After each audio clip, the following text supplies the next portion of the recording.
É função do juiz. O juiz, claro que ele tem a sua equipe, os auxiliares da justiça, mas ele tem sim que tentar numa audiência, um exemplo, uma audiência de instrução e julgamento, ele tem que tentar essa autocomposição, preferencialmente com auxílio de conciliadores e mediadores, quando possível.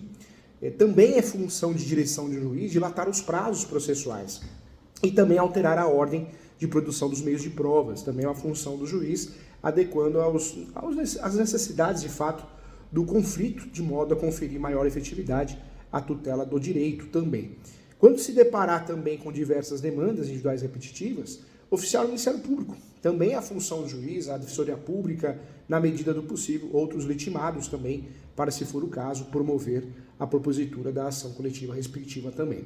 O Código de Processo Civil atual, de 2015, ele deixa claro ainda a possibilidade de se responsabilizar o juiz civilmente e de forma regressiva, quando no exercício de suas funções, de fato, preceder com dolo ou fraude, ou ainda recusar, omitir ou retardar, sem justo motivo, providências que deva ordenar de ofício ou requerimento da parte. Isso também aparece no artigo 143 do Código de Processo Civil. Lembrando que cabe reclamação de um juiz na corregedoria, o CNJ. Eu posso fazer a reclamação, se você entrar no CNJ, você vai digitar, você consegue colocar documentos anexos, você consegue fazer a reclamação de um juiz ou uma juíza quando necessário, quando pertinente, tá? Então é importante também. Agora, um ponto que eu volto aqui dentro do nosso estudo, é o ponto dos impedimentos, impedimentos e também suspensões do juiz. Então, volto aqui nesse assunto aqui, é um assunto importante, hein?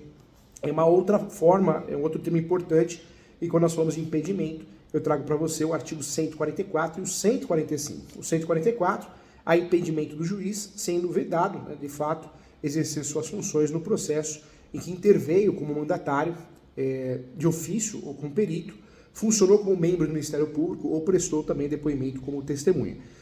Também é impedido o juiz de que conheceu em outro grau de jurisdição, tendo também proferido decisão.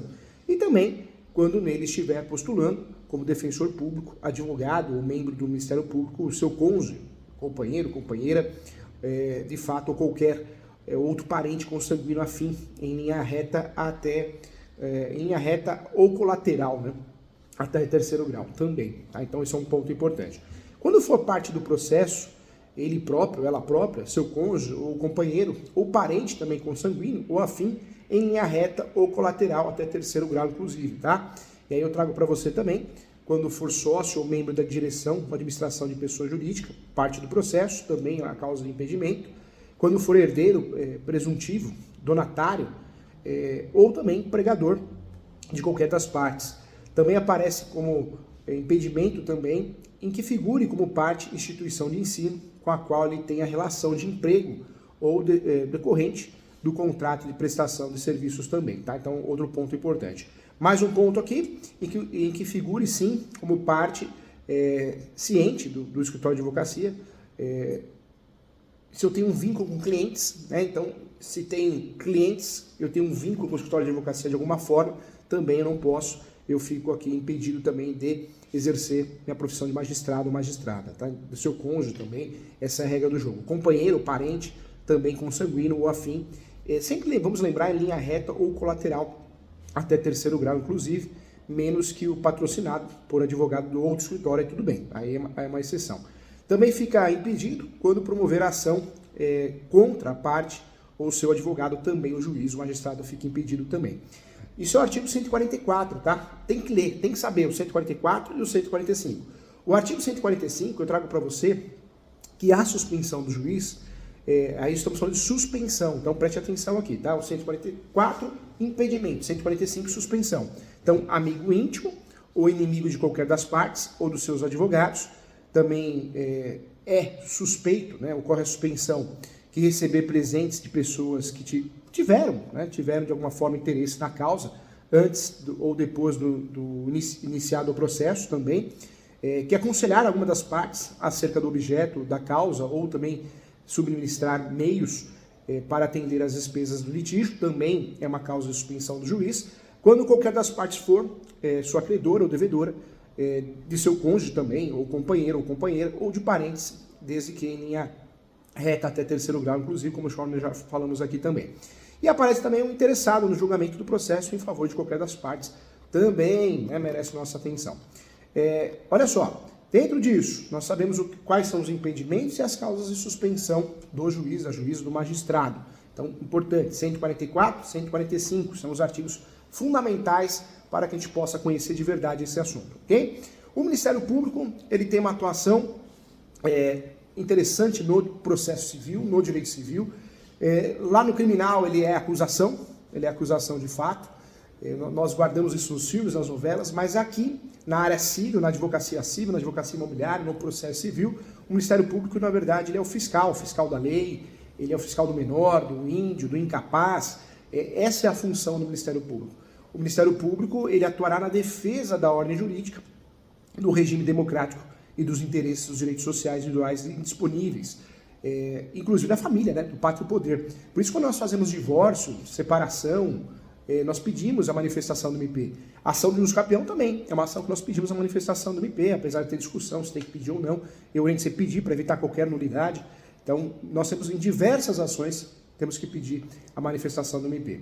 E é importante, sim, sempre que ocorra uma situação de interesse, ordem jurídica, regime democrático de direito, interesses de direitos sociais, individuais e disponíveis, nós vamos trabalhar, sim, com um pedido de intimação do MP, que em até 30 dias vai intervir como fiscal da ordem jurídica nos processos previstos em lei ou na Constituição Federal e nos processos que envolvam interesse público, social, interesse de incapaz, litígios coletivos pela posse de terra rural, urbana, também, tá? Então isso é importante. A participação da Fazenda Pública não configura, por si só, a hipótese de intervenção do Ministério Público, tá? Conforme previsto no 178.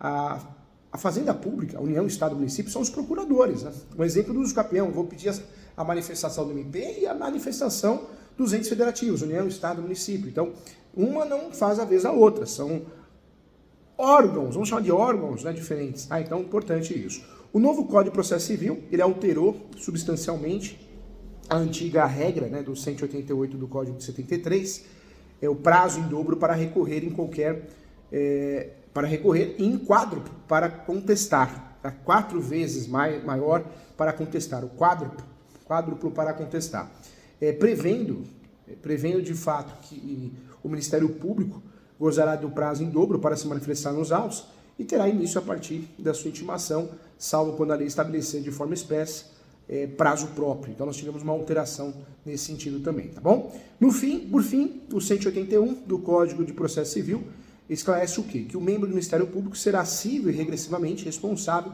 quando agir com dolo ou fraude na execução dos seus serviços, no exercício das suas funções, tá? Então é importante. Não confunda a Fazenda, União, Estado e Município, os procuradores, representantes da União, do Estado e do Município. MP tem funções totalmente diferentes e temos a Defensoria Pública.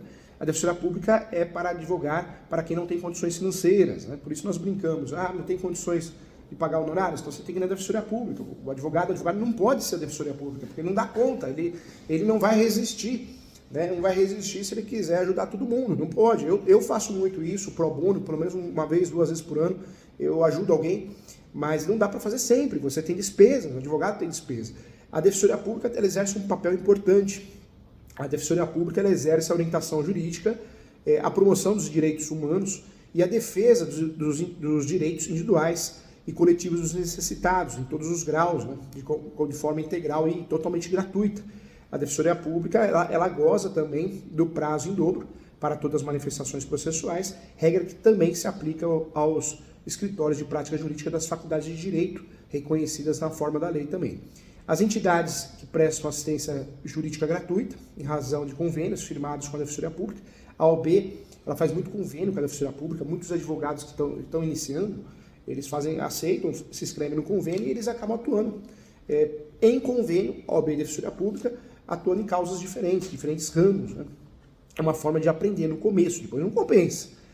A regra do prazo em dobro se aplica à Defensoria Pública, ao Ministério Público e também aos advogados públicos, tá?